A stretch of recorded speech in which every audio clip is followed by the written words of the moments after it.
My name is Chitra Nagarajan. I'm a writer, researcher and activist working on human rights and peace building, living and working in my degree in Borno State. I just chaired a panel on religious violence picking up the pieces, which looked at the current situation in northern Nigeria, but also in the nation as a whole. So there have been many sessions that I've liked. There was a session yesterday looking at survivors of sickle cell anemia, which I found very moving and profound. It's not an issue that I know that much about. And then of course the second session was a session with Rahama Sadao. For me, I think that was my absolute highlight of Kabafest, at least so far. I really enjoyed it, and it was wonderful to have her speak so openly and frankly about what it's like being a woman in the Kano film industry and how she can do certain things but not do certain things, and the calculations she takes. My own panel that I was doing on religious violence, I really enjoyed it. It's always wonderful to have people who've been thinking and working on these topics for a long time. I think for me, the point that really struck me was a comment from the audience actually about the way that we pathologize poverty when we talk about conflict and violence in Nigeria.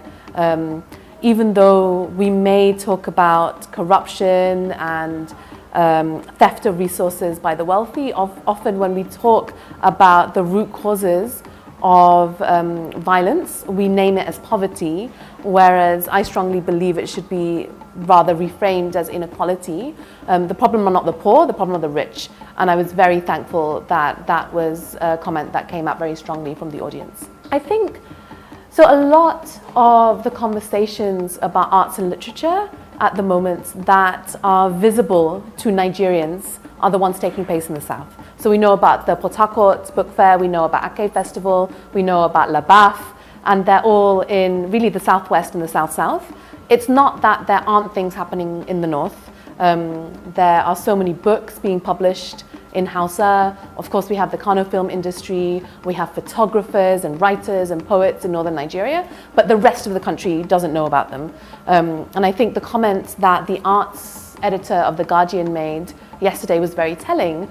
He said that he edits the paper, this is a national newspaper, and is responsible for its arts coverage, but really wasn't that aware of the Kano film industry.